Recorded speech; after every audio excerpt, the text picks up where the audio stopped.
también. Muchas gracias. Bueno, no, entonces, un tema que sucede, digamos, y un poco, digamos, con esta lecture y con este seminario, digamos, la idea es un poco abrir un poco la agenda, pero la agenda pensada específicamente para comunicación, o en clave de comunicación, tiene que ver con que me pasa mucho en el diálogo con estudiantes de la carrera de Comunicación Social en la Universidad de San Andrés, donde soy profesora de cátedra de la materia Nuevas Tecnologías, que es una materia que tiene una perspectiva de economía política sobre todo esto.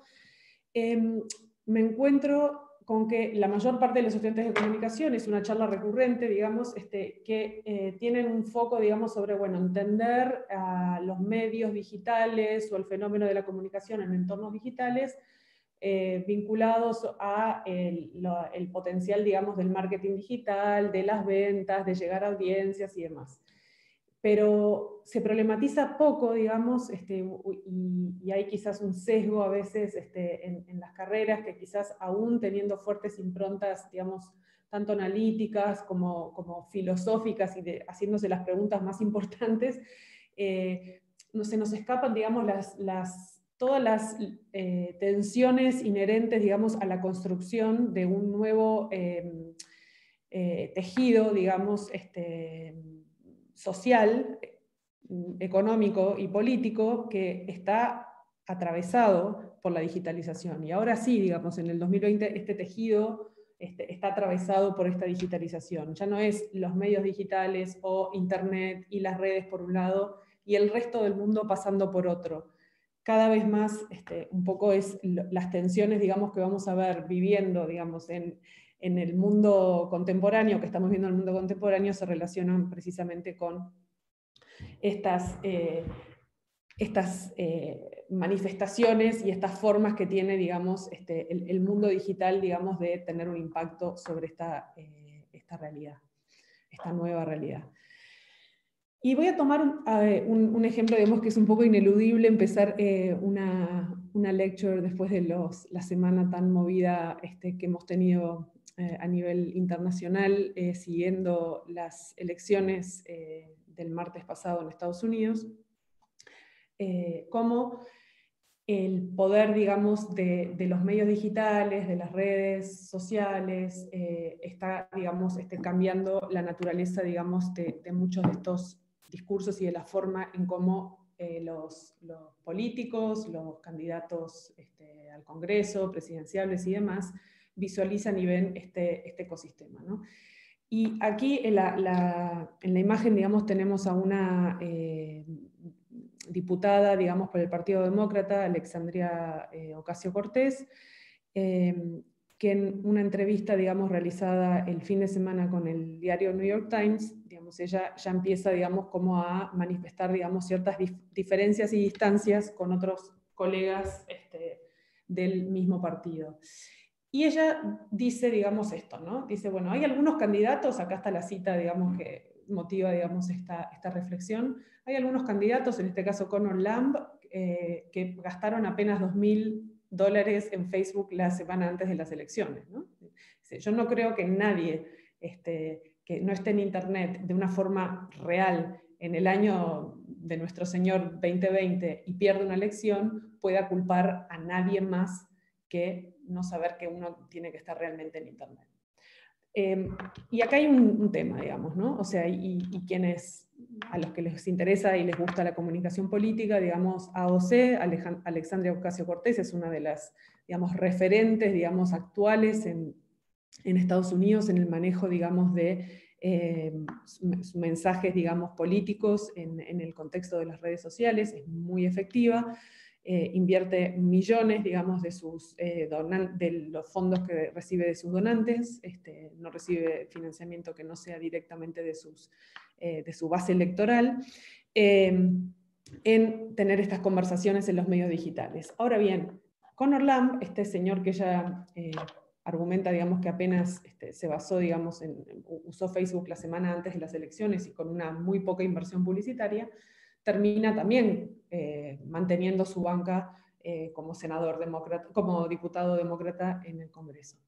Entonces, Y esto se lo pregunta el mismo periodista del New York Times en esta entrevista, ¿no? Entonces, tenemos por un lado, digamos, aquí, digamos, de manifiesto, y por detrás de esta imagen, digamos, ¿no?, las cámaras tradicionales de los medios de comunicación, el periodismo tradicional, la televisión, que va a transcurrir por las redes tradicionales de la radiodifusión, pero que también se va a viralizar en diversas redes, digamos, vinculadas al mundo de Internet y de las plataformas y demás, que están haciendo un juego, digamos, con la necesidad y la presencia, digamos, de considerar un ecosistema, digamos, multivariado, digamos, en términos de la construcción y la elaboración de los mensajes en este contexto. Lo que no quiere decir que aquellos candidatos que se han apoyado en los medios tradicionales o han seguido una campaña del estilo tradicional no hayan podido ganar. Entonces, esto es, digamos, un poco alguna de las tensiones que nos está mostrando la lectura, digamos, en clave, digamos, de comunicación digital del momento en el que nos encontramos. Es un momento bisagra y es un momento en el que algunas audiencias sistemáticamente van a consumir este tipo de información únicamente en medios digitales, pero estamos en un contexto híbrido donde todavía podemos encontrar esta otra, digamos, llegada. Esperamos, digamos, la tendencia, todo nos dice que en los próximos años lo que va a pasar es que efectivamente este diputado demócrata Conor Lamb no pueda, digamos, seguir basando su estrategia y su campaña únicamente en la televisión. Acá vemos una cita de Wiener, digamos, que para aquellos que recuerden, digamos, la teoría clásica, digamos, cibernética, que se estudia, digamos, en general en alguno de los años de teoría de la comunicación, él ya había acuñado el concepto sociedad de información, digamos, en el año 1948, donde en ese momento él ya define, digamos, una característica fundamental, que es el papel de la información en ese contexto, ¿no? La sociedad solo puede comprenderse al estudiar su intercambio de mensajes y sus instrumentos de comunicación, en cuyo desarrollo futuro la comunicación entre el hombre y las máquinas, entre las máquinas y el hombre, y entre las propias máquinas, tendrá una importancia cada vez mayor. Wiener está escribiendo desde el hoy llamado Silicon Valley, digamos, en el valle donde en aquel entonces estaban procesando, digamos, las primeras tandas de grandes semiconductores, digamos, componentes esenciales para el desarrollo de la computación y de la informática masiva que vendría, digamos, informática hogareña 40 años más tarde. Entonces, esto, digamos, que parece, como les decía antes, ¿no? Bueno, que es futurista, digamos, esto ya es, digamos, algo que se trabajaba y que se veía venir, digamos, en el contexto de la post-Segunda Guerra Mundial, y de lo que nos está hablando, digamos, es de un contexto en el cual la sociedad de la información lo que hace, digamos, es basarse, digamos, en el procesamiento de la información como el principal activo, la principal característica que tiene, digamos, este mundo, digamos, contemporáneo de hoy, digamos, donde el valor económico pasa fundamentalmente por todo ese procesamiento en torno a las capacidades informacionales.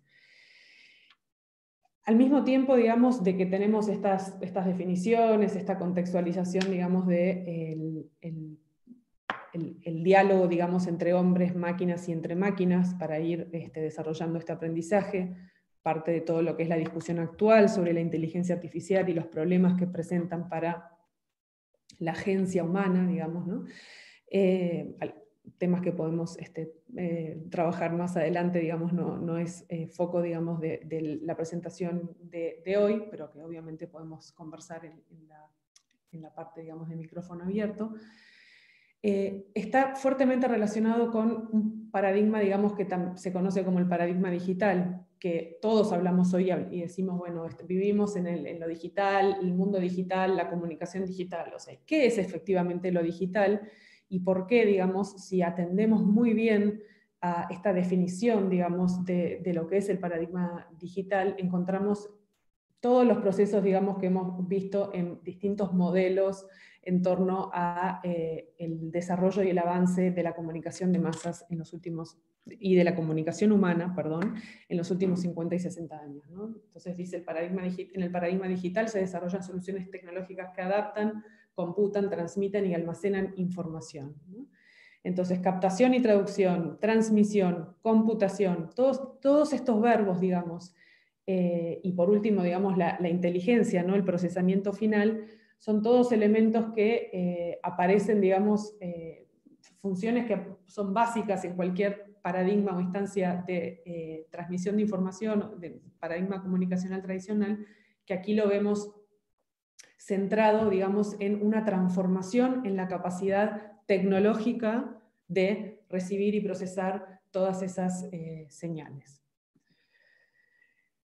Y me encantaría hablar de Internet y de lo que pasó con Internet y todo, como para seguir contextualizando esto. Probablemente esa sea una historia, digamos, que también todos ustedes tengan bastante más claro en términos de cómo se dieron esos primeros avances de Internet, también en un contexto de principios de la Guerra Fría, esos primeros financiamientos que llevaron al Departamento de Defensa de los Estados Unidos a crear una agencia especializada para generar proyectos innovadores, desarrollar proyectos innovadores, entre los cuales salieron, digamos, muchos financiamientos a universidades para el desarrollo de la Internet que conocemos hoy, para el desarrollo de la inteligencia artificial, incluso la inteligencia artificial basada, por ejemplo, que permite hoy los autos autónomos, los self-driving cars de muchas empresas multinacionales conocidas.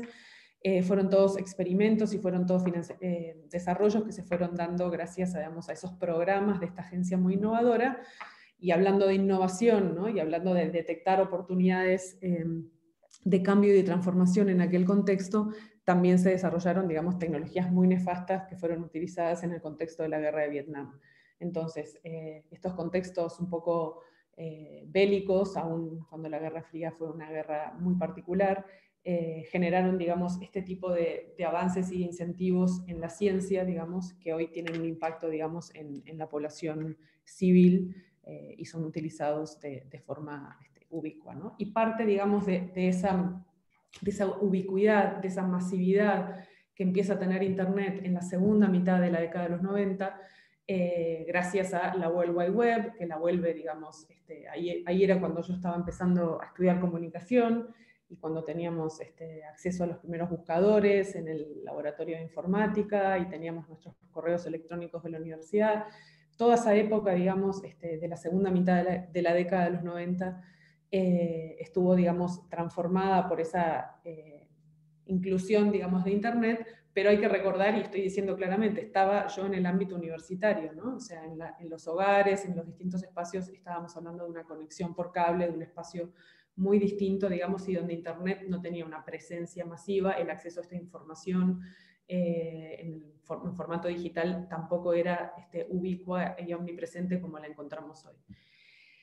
Esta cita que tenemos aquí delante es una cita, digamos, que a mí me gusta mucho, digamos, porque representa en parte, digamos, esta idea que quería como transmitir y problematizar en el marco de esta charla, que tiene que ver con estas batallas por la definición, digamos, de lo que es importante y lo que no, y cómo se van a dirimir, digamos, estos resultados en este ecosistema digital. Digamos. Estamos en pleno momento, digamos, de ver estas tensiones emerger, digamos, con tanta fuerza y tanta virulencia, digamos, que pueden, o sea, hackear democracias, que pueden hackear elecciones y que pueden también, bueno, voltear imperios económicos y formas tradicionales de cómo se ha monetizado y se han armado modelos de negocios en todo lo que son los sistemas de medios tradicionales en todas partes del mundo, ¿no? Entonces, lo que hemos visto en los últimos años es una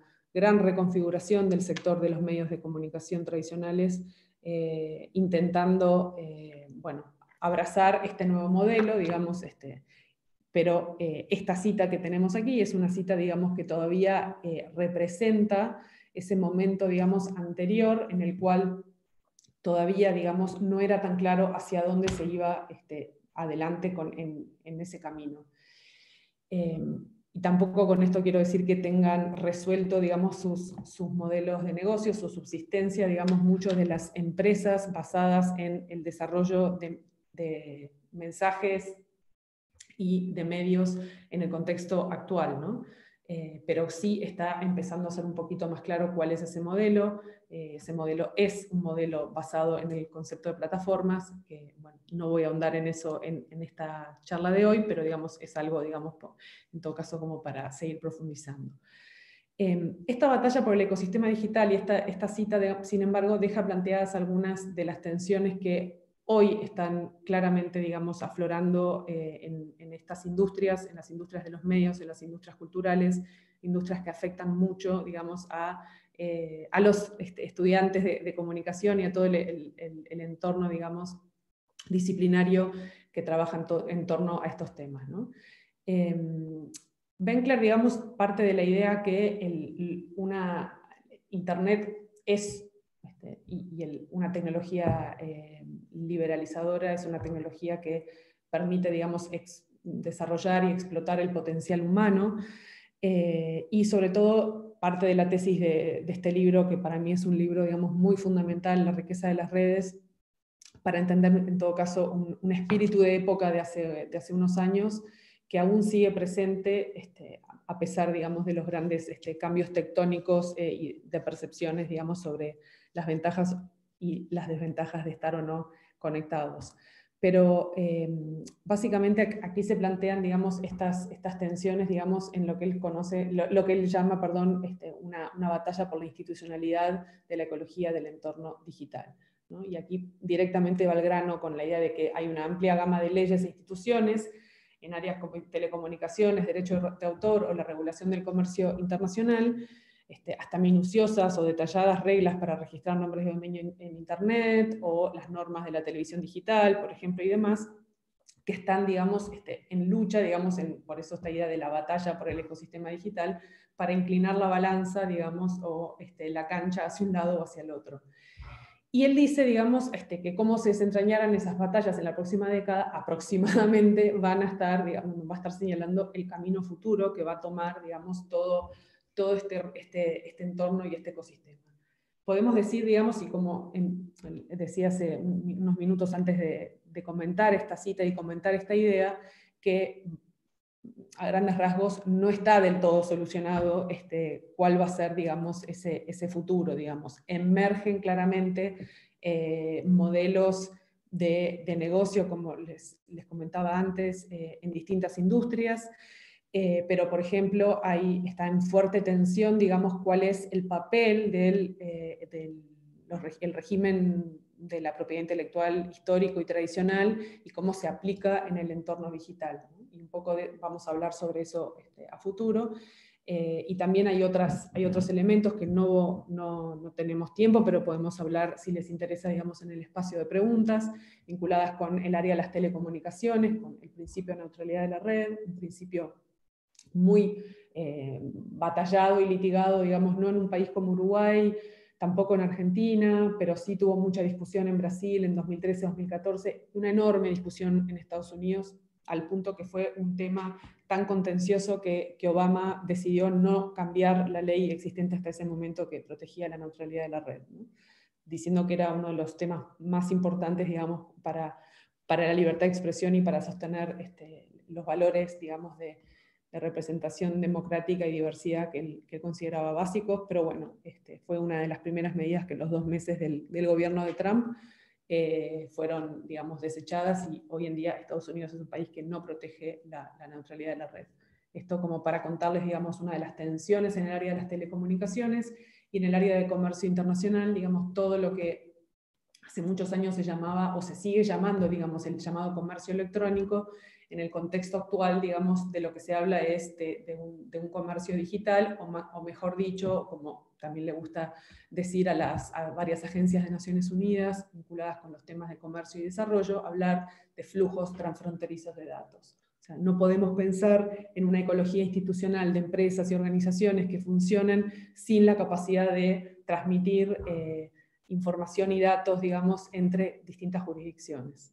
Y esto está llevando, digamos, un poco esta discusión a, bueno, el tema de cómo se regulan estos temas cuando estamos pensando en tecnologías con infraestructuras dispersas en distintos países que tienen distintas leyes, distintos reglamentos, y esto es aún más complejo en el contexto de América Latina, que por ejemplo, a diferencia de Europa, donde está la Unión Europea, un gran bloque regional y que le brinda certezas, digamos, a todos sus miembros y generando un mercado de 500 millones de habitantes, en América Latina esa posibilidad no la tenemos y es una negociación de uno a uno, y donde esas reglas de juego, digamos, para un país pequeño como Uruguay, digamos, tiene, digamos, e incluso todos los mercados latinoamericanos, a excepción de México y Brasil, tienen muchos más problemas, digamos, como para posicionarse, digamos, en el contexto, digamos, de los mercados de bienes digitales, ¿no? Por decirlo de una forma.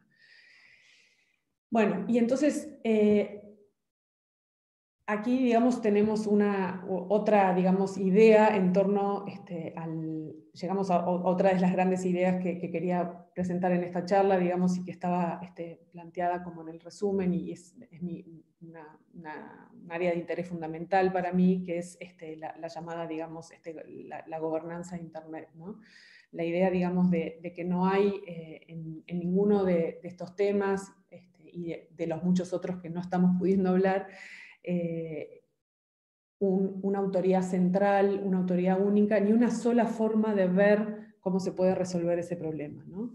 Esto, digamos, es una tensión, digamos, inherente de estos sistemas, de este ecosistema digital, de Internet, y bueno, y aquí es un equilibrio delicado entre lo que para mí, digamos, serían discusiones en torno al poder y discusiones en torno al conocimiento, ¿no? Las discusiones en torno a la política, que son discusiones en definitiva que tienen que ver con una mirada sobre el poder, para muchos, y dependiendo de la óptica, si es una infraestructura, una lectura más marxista, por ejemplo, van a poner mucho más énfasis en cuál es el valor, digamos, de lo económico que estará poniéndose en juego en el contexto de una negociación política, mientras que, digamos, cuando contemplamos otras dimensiones en torno a cuáles son estos arreglos que rigen las distintas fuerzas en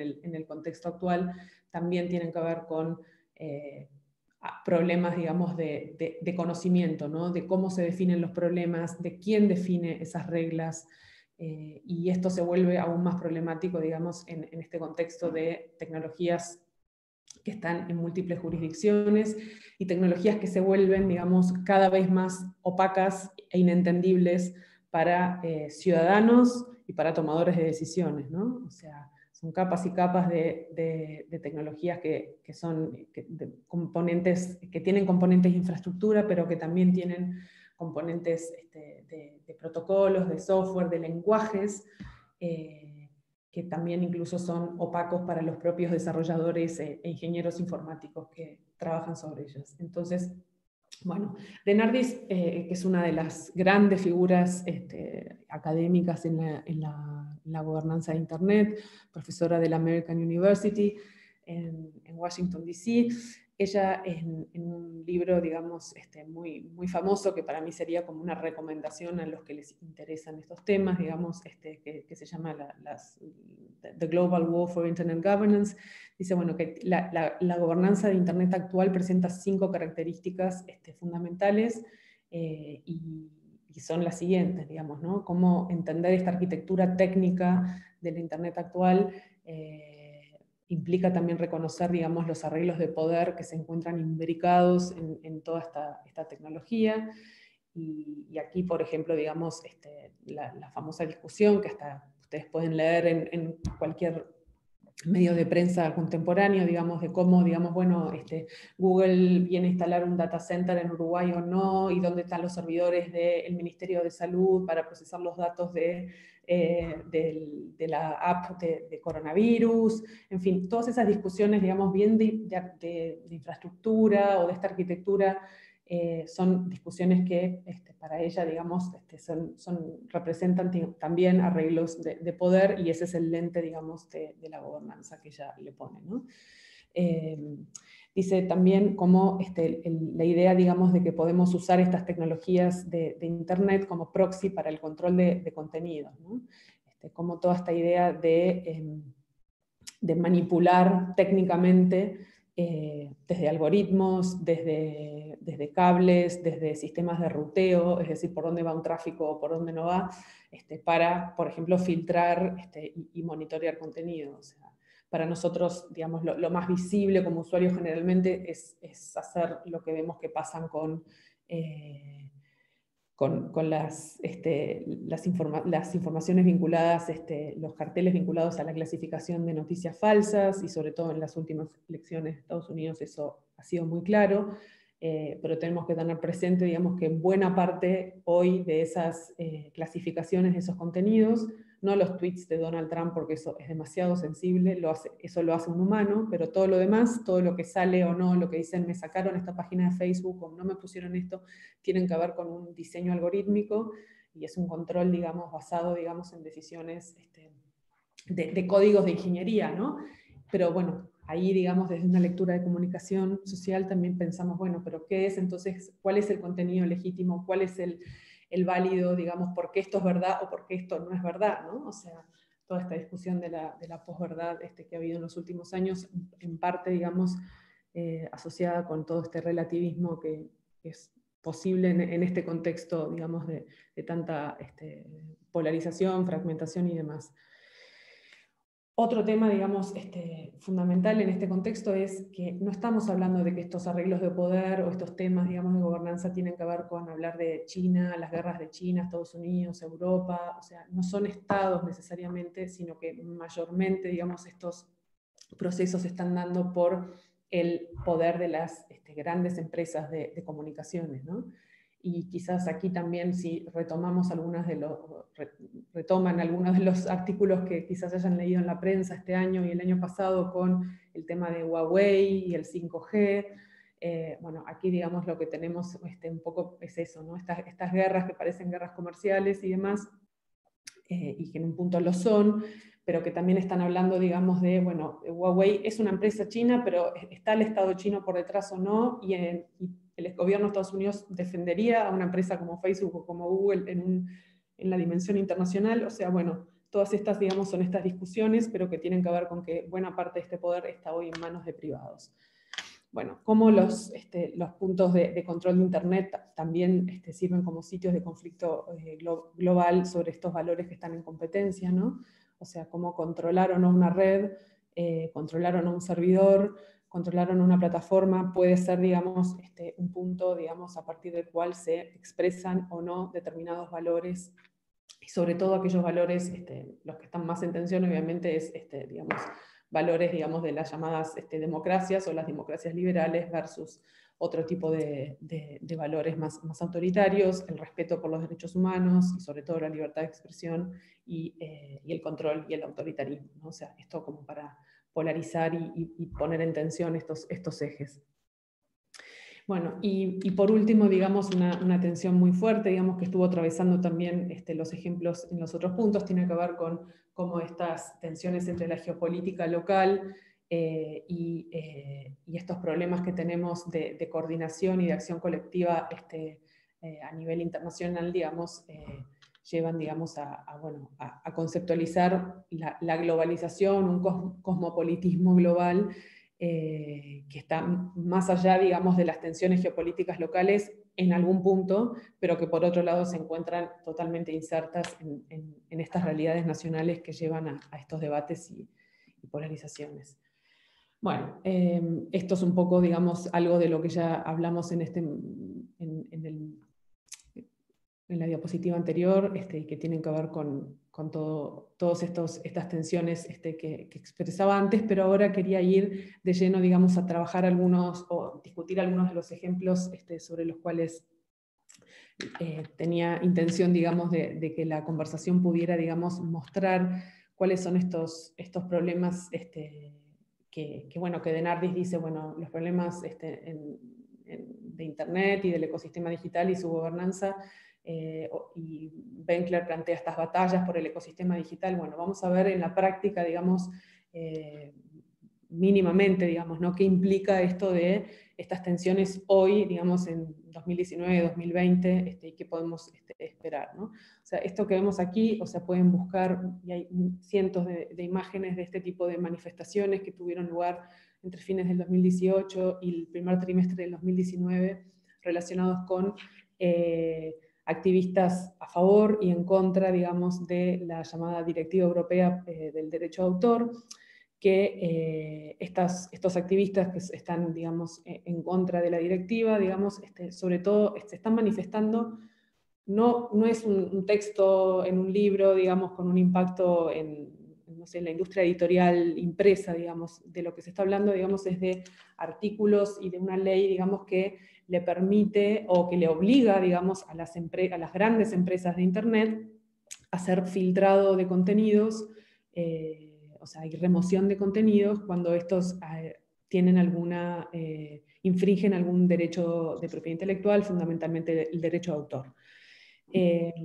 Esto que parece, digamos, bueno, claro, sí, es evidente, digamos, que hay que proteger el derecho de autor, que el derecho de autor, digamos, es un derecho, digamos, lo que dice Agado en Uruguay, ¿no? El salario del creador y todo eso.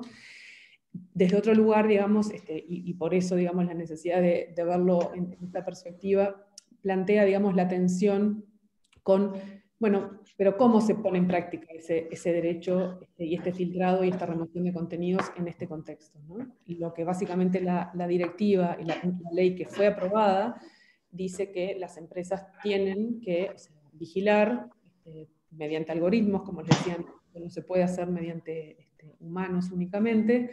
Hay demasiado contenido online, como se pueden imaginar, y este filtrado y esta eventual remoción tienen un impacto sobre un derecho que es también muy importante y de hecho es considerado uno de los derechos humanos fundamentales, como la libertad de expresión. Entonces, de lo que estamos hablando nuevamente es cómo equilibramos estas tensiones. Y para mí, desde una perspectiva, digamos, desde la comunicación, es cómo podemos equilibrar cuáles son, digamos, los mensajes más importantes para quiénes y en qué momento, digamos, ¿no? O sea, porque aquí no se está hablando nunca de una verdad absoluta, de un blanco absoluto, de un negro absoluto. Ay, perdón, el que tenga el micrófono abierto, acá, voy a silenciar, porque es muy...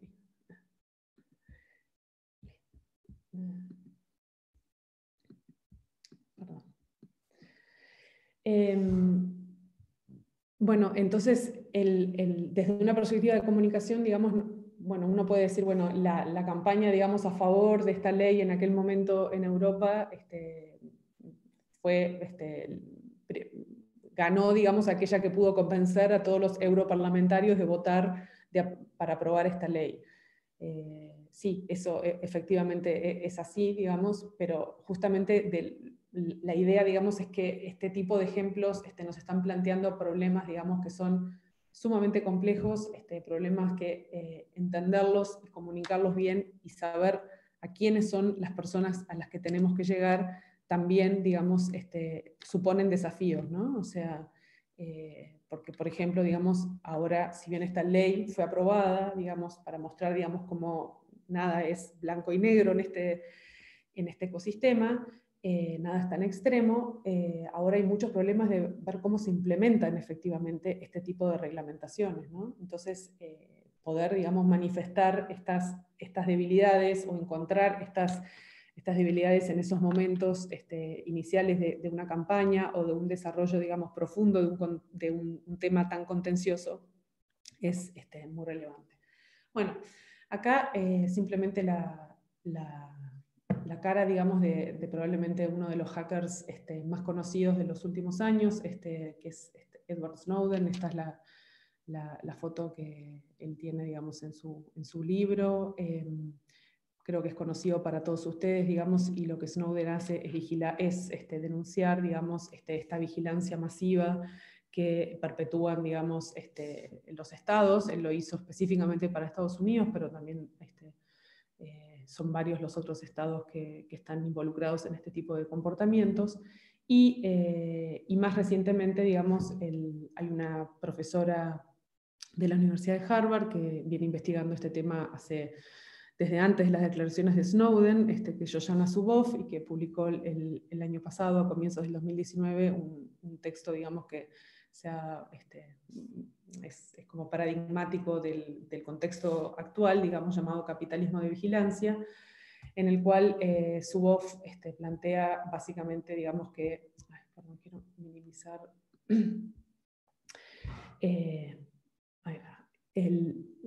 la idea del capitalismo de vigilancia es la idea de reclamar la experiencia humana como materia prima para la traducción de los datos al comportamiento. Es básicamente lo que ella dice, es que toda, digamos, el trabajo, digamos, y la evaluación que tienen las grandes empresas digitales actuales está basado, digamos, en esta capacidad, digamos, de acumular datos, procesarlos, analizarlos, almacenarlos, y porque esto lo que va a, digamos, a alimentar, digamos, no son solo los negocios actuales, digamos, sino es toda la capacidad, digamos, de predecir comportamientos futuros y potenciales futuros negocios en todo este ecosistema, ¿no? Y aquí es, digamos, una imagen de su libro, digamos, donde ella describe, digamos, cómo es el proceso, ¿no?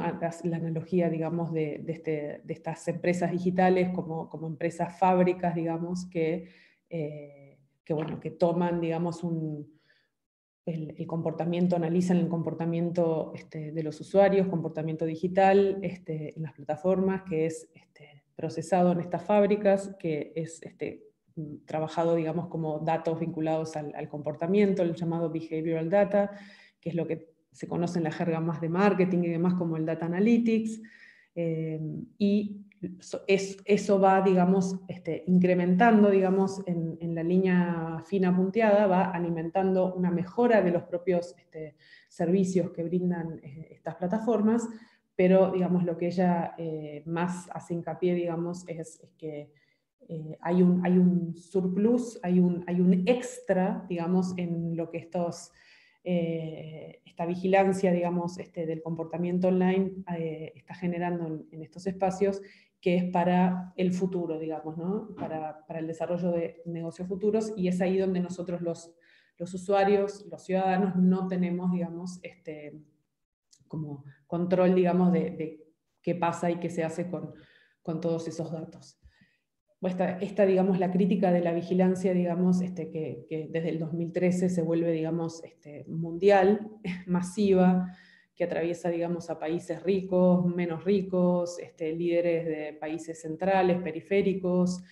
Digamos, lo que hizo, digamos, fue generar como una gran desconfianza, digamos, hacia todo este ecosistema, pero, digamos, una desconfianza, digamos, basada, digamos, en el comportamiento, digamos, de los estados, y lo que vemos en los últimos años es un discurso y unas pruebas, digamos, también mucho más enfocadas, digamos, en analizar, digamos, lo que toda esta discusión sobre esta gran captura masiva de datos está generando sobre digamos, la capacidad de predecir comportamientos, y bueno, de analizar, digamos, futuras acciones bueno, que en el contexto corporativo, en el contexto de una empresa puede tener un valor determinado, pero cuando se toman y se agregan a nivel más social y se analizan esos impactos a nivel, digamos, más amplio, digamos, es ahí donde emergen, digamos, los problemas y algunas de las tensiones.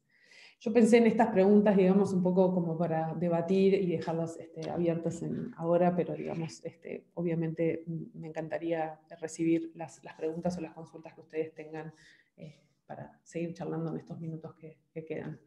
Me extendí un poco más de lo que pensaba, quería tomar solo media hora para tener más espacio para hablar con ustedes, pero estoy encantada y abierta, digamos, a la discusión y al debate.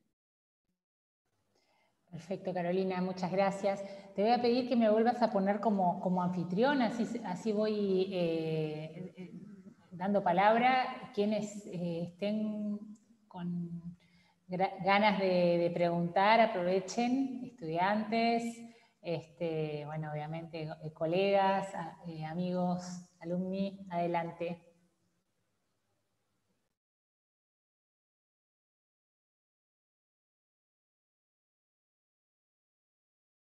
estoy tratando de verlo, de ponerte como anfitriona. No te preocupes, no te preocupes. Ya, el que... Ahí está Martina Fernández que quiere hacerte una pregunta. Hola, para que prenda ahí la cámara, no sé si me ves. Yo te quería preguntar porque hablaste un montón de como los cambios a nivel tecnológico que había con esto del capitalismo de vigilancia y todo eso. Quería preguntarte, o sea, cómo inciden en el rol del comunicador estos cambios, o sea, si ves que como que son un problema o una ayuda o las dos, porque en parte con lo de las noticias falsas y todo eso, o sea, genera problemas, pero cómo nos podemos nosotros, o sea, ayudar con estas técnicas y que no sea perjudicial. Muchas gracias, Martina, por la pregunta. Yo creo que justamente que el campo es enorme, digamos que el campo de trabajo y las herramientas, digamos, que existen hoy a disposición para el trabajo en distintas áreas de la comunicación y de la comunicación en el contexto digital son amplias, son vastas. Creo, digamos, que el enorme desafío, digamos, y esta es una palabra, digamos, que está emergiendo mucho en el contexto actual, digamos, de estos grandes avances en esta capacidad de que su voz lo pone un poco, digamos, desde este lugar de la vigilancia, digamos, pero y tiene una connotación muy negativa, pero digamos, hay una tensión, digamos, real en términos de cuánta responsabilidad tienen las empresas, las instituciones, sean públicas, sean privadas, que manejan tanta cantidad de datos, y cuál es esa ética, esa responsabilidad, porque es específicamente la palabra que se está utilizando para abordar, digamos, estos desafíos, ¿no? Y en concreto, digamos, les puedo comentar, digamos, estoy participando, en la semblanza puse algunas cosas como más relacionadas con los temas que estoy investigando más ahora, pero estoy participando en este grupo de trabajo del grupo, digamos,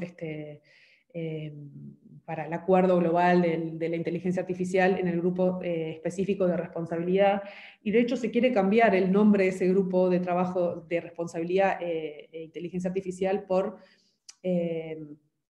uso responsable de la IA. O sea, no es decir, bueno, una inteligencia artificial responsable, no existe una tecnología responsable, existen usos responsables, seres humanos responsables. Y esto nos lleva como una discusión fuertísima, digamos, en la comunicación, en todas las ciencias sociales vinculadas con el famoso tema de la agencia, digamos, ¿no? O sea, también, como, bueno, nosotros no somos meros receptores pasivos de lo que nos pasa afuera, y una tecnología que, bueno, analiza estos datos, te doy estos datos, hace algo con estos datos. Bueno, tú como analista, digamos, vas a procesar, vas a desarrollar estrategias técnicas, y también te vas a preguntar, estos datos, ¿cómo los obtuve? Estos datos, ¿de dónde vienen? Estos datos, ¿qué pueden generar? O sea, esta es, digamos, siempre, digo, en comunicación se trabaja sobre ética y deontología profesional, pero más que nunca, digamos, ahora también es un poco preguntarnos sobre cuál es nuestra responsabilidad como individuos, cuál es la responsabilidad que tienen las empresas que actúan en este ecosistema, digamos, y sobre todo teniendo en cuenta, digamos, esto último, nuevamente insisto con lo de su voz y el surplus de comportamiento, o sea, este almacenamiento adicional que hay, ni siquiera estas empresas saben hoy qué van a hacer con todo eso y qué se puede llegar a hacer, digamos. Pero cuando avance más las técnicas de inteligencia artificial y cuando se puedan desarrollar más sistemas de predicción, sistemas de padronización, sistemas de inferencia, bueno, van a saber efectivamente poder hacer más cosas que nosotros, y cuáles son esas consecuencias, digamos, ¿no? De esos sistemas tan autónomos y demás. Entonces, yo creo que el campo para trabajar es enorme, el potencial es enorme, la interdisciplinariedad es necesaria, digamos, y también la idea, digamos, de hacernos, de tomar conciencia, digamos, de todo esto, de los desafíos, y obviamente también de las enormes oportunidades que todo esto representa también para el trabajo en comunicación. Cuando siempre digo, cuando estudiaba comunicación, siempre los problemas que teníamos era, digamos, bueno, tengo un mensaje y cómo llego a mis audiencias en un mundo, digamos, hay 3 medios de prensa en Montevideo, no sé, 20 radios, o sea, el tema era la escasez, ahora el tema es la abundancia, o sea, los problemas cambiaron, o sea, realmente cambiaron mucho en 20 años desde que yo era estudiante, Graciela era un estudiante de comunicación, pero estos problemas, si bien cambiaron, digamos, hay temas, digamos, vinculados con esta deontología, con esta práctica que los tenemos que seguir, digamos, teniendo como eje y columna vertebral de nuestras acciones, ¿no? Genial, perfecto, muchas gracias.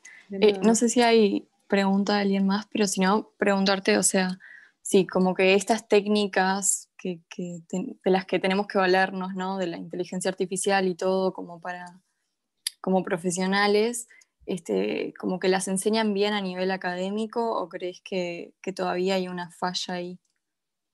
No, digo, creo que se enseñan, o sea, a ver, no sé si creo que la pregunta, digo, depende mucho del contexto, depende mucho del momento, digamos, y depende mucho también del diseño de todo esto. La inteligencia artificial es una palabra muy grande, digamos, que captura tecnologías que son muy diversas y sobre los cuales cada vez que hay un grupo de trabajo que se forma, digamos, o incluso trabajas en una empresa y te dice, yo voy a hacer inteligencia artificial, y bueno, y vos, una primera pregunta que tenés que hacer, bueno, pero ¿qué inteligencia artificial? ¿Cuál? ¿Qué técnica? O sea, es una palabra que es enorme y que capta, digamos, cosas muy distintas ahí adentro. O sea, la inteligencia artificial que está saliendo en los medios hoy como problemática, o todos estos temas, digamos, futurológicos de, bueno, los robots nos van a venir y nos van a matar y demás, son todas las técnicas de inteligencia artificial, digamos, que tienen una autonomía en su aprendizaje. O sea, que una vez que un algoritmo y un sistema con datos los programan, les inyectan todo eso, puede después seguir aprendiendo y tomar decisiones autónomas que vos, como ser humano, no hubieras podido ni siquiera llegar a poder desarrollarlas, o sea, por la enorme capacidad de datos que estaban ahí. Digamos, y acá estoy hablando de una tecnología que es nefasta, digamos, y que de hecho se discute a nivel internacional y en Naciones Unidas si tienen que existir o no, digamos, los robots con capacidad, digamos, de los robots asesinos. Pero hay otras técnicas de inteligencia artificial que son las llamadas técnicas buenas, el uso de la inteligencia artificial para un bien social, para un bien común, que por ejemplo, no sé, las que trabajan sobre detección de imágenes y permiten establecer patrones que ni 500 científicos juntos podrían detectar si determinadas células con determinadas características se vuelven en patologías, cánceres y demás, ¿no? O sea, todo lo que es estos usos de la inteligencia artificial en la ciencia de la salud y demás son realmente impresionantes. Entonces, viniendo desde la comunicación, digamos, el salto que tenés que hacer hoy para aprender algunas técnicas que quizás no sean de desarrollo de inteligencia artificial, porque para eso quizás probablemente tendrías que estudiar una carrera más de ingeniería, pero sí, digamos, de análisis y demás, está cada vez más al alcance de la mano, digamos, y hay muchísimas formas de aterrizar e ir escalonando, digamos, estos niveles de aprendizaje para las personas como nosotros que venimos de las ciencias sociales y aproximarnos, digamos, no solo al estudio, sino vamos, al poder hacer algo con todos esos instrumentos, ¿no? O sea, no hay que tenerle miedo. Perfecto, muchísimas gracias.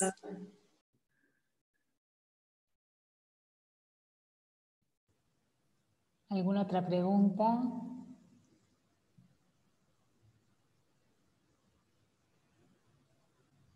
¿O comentario también?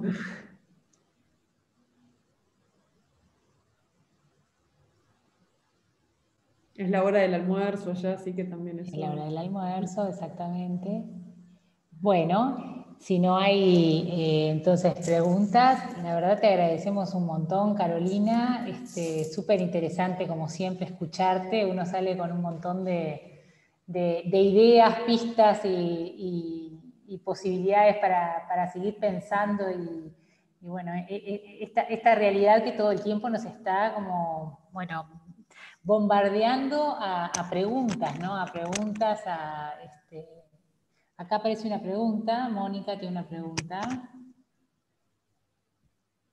Abrí el micrófono, Mónica, nomás. Disculpen, a ver si escuchan. ¿Escuchan? ¿Me escuchás, Caro? Hola, Mónica, perfecto. ¿Cómo estás? Perdón, pero vengo del dentista y estoy en el medio de un montón de... Estoy así como de pasada, porque además abriste un montón de puertas, venía en el ómnibus escuchándote, disfrutando, abriste un montón de puertas. Una de las que escuché por ahí es el tema de el impacto en lo que es el sentido de la democracia, el impacto político y la concepción de Estado que puede tener todo esto. No sé si tenés alguna idea, así como para compartir con los estudiantes también, de cómo eso puede llegar a reconfigurar las nociones de Estado, las nociones de nación, de democracia que tenemos, ¿no? Es muy buena pregunta, digamos. Creo que si hay algo que está poniéndose de manifiesto, digamos, es que los estados están muy fuertes y activos y muy vivos en este contexto actual. De hecho, hay como un enorme resurgimiento, digamos, de hablar, de conceptualizar temas en torno a la llamada soberanía digital, y los ciudadanos recurren a los estados para que estos protejan, digamos, sus derechos en el entorno digital. O sea, desde compré algo en una plataforma y esto es una plataforma extranjera y bajo qué ley, con qué ley me resguardo y qué puedo hacer, aun cuando eso pueda pertenecer al derecho privado, digamos. Hay desde asuntos, digamos, de protección de los consumidores y asuntos, digamos, de defensa o respeto, digamos, de derechos que son, que los ciudadanos lo que hacen es recurrir a los estados. Entonces ahí por un lado se refuerza, digamos, esa necesidad de que los estados entiendan, comprendan y tengan un rol muy activo en todo esto.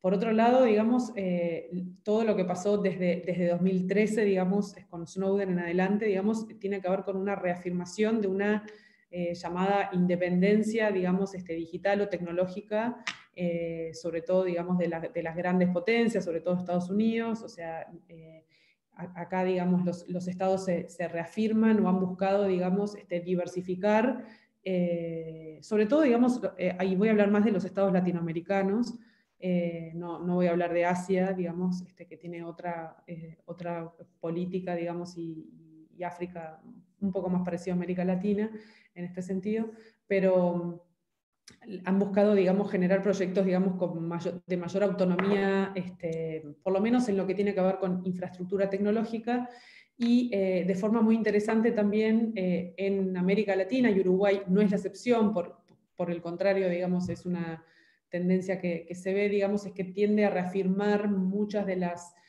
las leyes que Europa más promueve para regular el ecosistema digital. O sea, Europa ha quedado un poco rezagada como región en términos de su capacidad de poder desarrollar emprendimientos globales, digitales, a gran escala, de tener grandes empresas, unicornios de Internet. O sea, creo que si les pregunto a ustedes qué empresa europea grande digital ustedes conocen, digamos, creo que probablemente la única que les emerja sea Spotify como plataforma. Hay muchísimas otras, de todas formas, que cumplen otros roles y están en otros lugares de las cadenas de valor y de producción, pero, digamos, los estados, digamos, se han reforzado, las nociones estas, digamos, de soberanía se han incrementado en países, digamos, con tradiciones democráticas y con países de tradiciones autoritarias.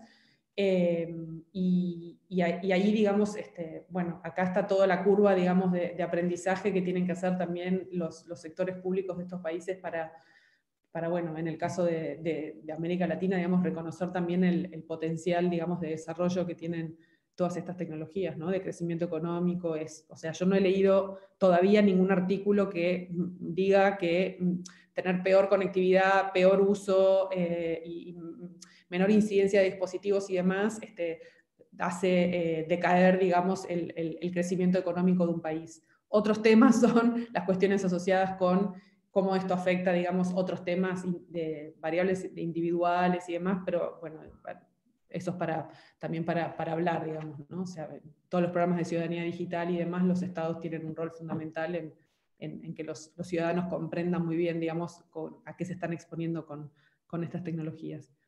Pero sin embargo, y a pesar, digamos, de la idea de volver a mirar y a configurar nociones de poder en el entorno digital, donde los estados tienen un rol fuerte, creo que también es muy importante, y creo que para las generaciones más jóvenes es muy importante, si lo es para la mía y la de Graciela o la de Facundo, y también la tuya, Mónica, digamos, son las identidades globales, ¿no? O sea, con clivajes que están, tener, digamos, vínculos, pertenencias a comunidades, digamos, que están deslocalizadas y que no necesariamente, con las que no necesariamente compartimos un espacio geográfico, pero sí, digamos, una temporalidad y un sentido estético y también ético mayor, que eso, digamos, se ve fuertemente.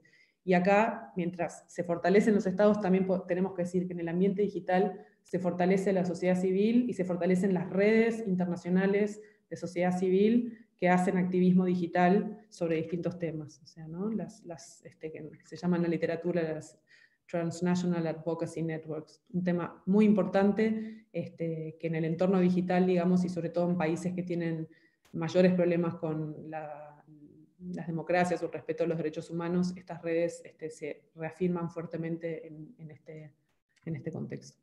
Gracias por la pregunta, Mónica. Espero haber aportado algo de luz. Aprovecho ya que me dieron la palabra, sigo haciendo preguntas, porque además, mira, de lo que acabas de decir, me surgen dos más, pero por lo pronto hago la primera. Y apelo a tu época de profesora de cultura organizacional en la carrera.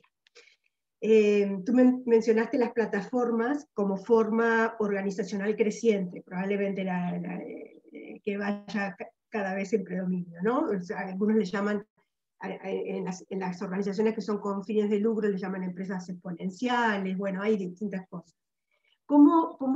¿Qué pensás tú sobre el tema? ¿Qué ideas tenés sobre el tema? ¿Qué pasa con la cultura, con el sentido del humano y la afiliación a lo organizacional, ¿no? ¿Qué va pasando con esas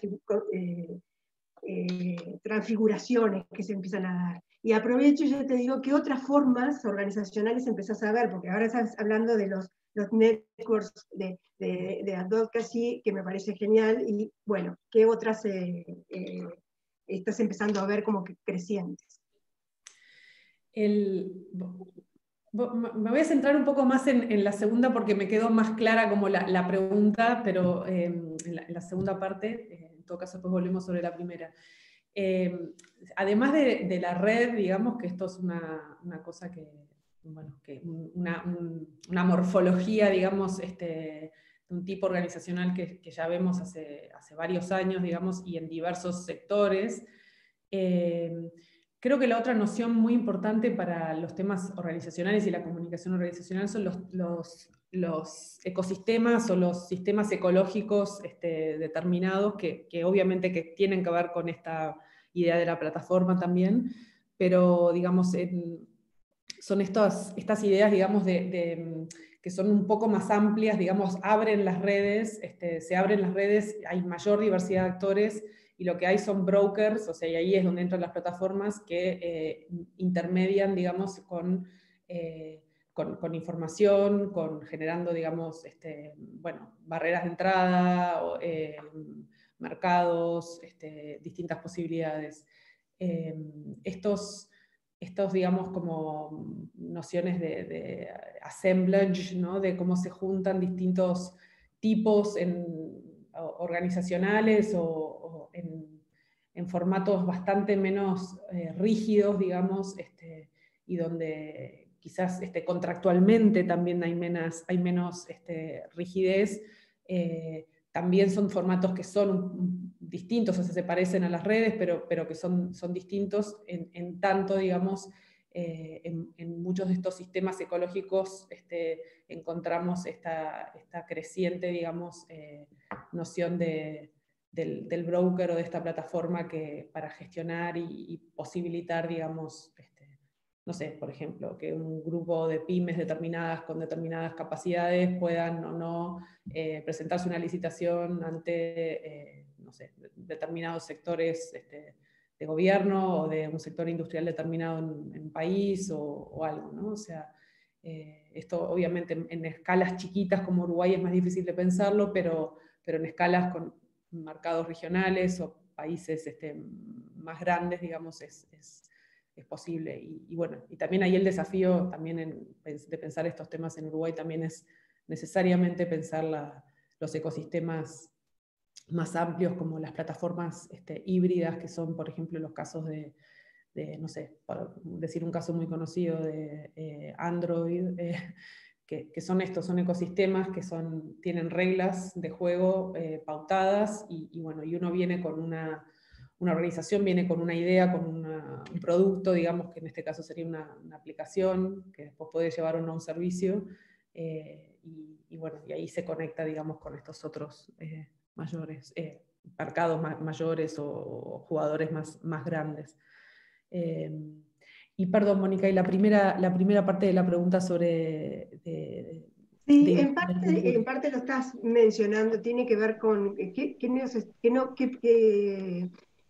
pasa después con las culturas organizacionales, ¿no? Porque nosotros estamos muy acostumbrados a esas culturas que conocemos, según el tipo de organización, etc. ¿Esto forma qué tipo de culturas, con qué afiliaciones, con qué identidades, ¿no? Sí, o sea... Que es divertido, obviamente. A mí me parece que es maravilloso poder ponerse a pensar de cómo vamos a ir construyendo esto, ¿no? Totalmente. Pero porque va a ser, no hay... Te apagó tu micrófono, Sí, Mónica. no, decía que sí, que me parece que es algo, yo en ese sentido soy muy optimista, muy positiva de la potencialidad que esto genera. O sea, va a cambiar, va a ser nuevo, va a ser distinto, estamos haciendo algo nuevo, y vamos a poder trabajar en esas cosas de una manera muy positiva. Pero creo que las culturas organizacionales son mucho más porosas ahora que cuando era profesora de cultura organizacional, o sea, y no digo hace 15 años, digo hace 5 años, o sea, cada vez esa porosidad es mucho mayor. En muchos casos también se da por una mayor... la propia porosidad organizacional, pero que se ve dada, digamos, por una mayor rotación de los empleados y las empleadas, por una mayor flexibilidad en las formas de trabajo, por la idea incluso, digamos, bueno, creo que después de esta pandemia, de la presencialidad y la no presencialidad, o sea, digamos, las ideas de afiliación, de identidad y demás, o sea, van a estar, digamos, atravesadas por muchas más variables que las que quiera o intente imponer una organización determinada, ¿no? O sea, perfecto. Muchas pistas para los estudiantes que sí, van a pero trabajar. esto fue como un pensamiento, digamos, Muchas gracias, Carolina. de nada, Mónica, un placer. Bueno, si no tenemos ninguna otra pregunta o comentario, te damos de nuevo las gracias, Carolina, un gustazo tenerte. Muchas gracias. Y bueno, perdón que tuve esos problemas iniciales, pero no sé, me aparece como en la computadora que tengo que volver a descargar Zoom, así que bueno, por suerte tenía el laptop y... No te preocupes, que estuvo súper interesante, como siempre muy, muy cercana además. Entonces, bueno, muchísimas gracias. Te estaremos invitando de nuevo. Ahí Facundo te saluda. Hola Facu, tanto tiempo. Cuando hablaba de poder pensaba en vos. Y en tu tesis. Muy bien. Bueno, Carolina, muchas gracias y muchas gracias a todos los que nos acompañaron hoy. Un gustazo. Gracias a todos. Chao. Chao. Hasta Chao, pronto. chao. Hasta Buen pronto. día.